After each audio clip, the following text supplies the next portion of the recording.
দুনিয়াতে যত অদ্ভুত অদ্ভুত প্রশ্ন সব আপনি মুসা আলাহিস সাল্লামের মাথা থেকে পাবেন। বিভিন্ন বিষয়ে আল্লাহরে প্রশ্ন করতেন। সাইয়েদনা মুসা আলাহিস সাল্লাম আল্লাহরে বললেন, আল্লাহ আপনি আমার এমন একটা জিকির শিখাইয়া দেন যে জিকিরটার শব্দ আপনি আর আমি ছাড়া কেউ জানবে না। দিনে রাতে সব সময় এই জিকির আমি করব, আপনারে ডাকবো, কিন্তু শর্ত হলো এই জিকিরটা জানবে শুধু আপনি আর জানবো শুধু আমি। আল্লাহ বললেন, মুসা পড়ো লা ইলাহা ইল্লাল্লাহ। মুসা আলাইহিস সালাম কয়, মাবুদ এটা তো জাতীয় জিকির, সবাই জানে। আমি তো চাইছি এক্সেলেন্ট একটা জিকির, কারো কাছে নাই, শুধু আমি জানবো আর আমি পড়বো।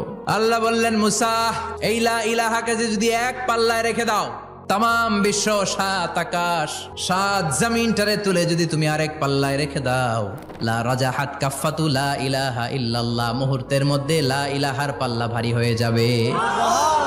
ও মুসা, তুমি যতই এক্সক্লুসিভ জিকির চাও, লা ইলাহার চেয়ে দামি জিকির আমার কাছে নাই।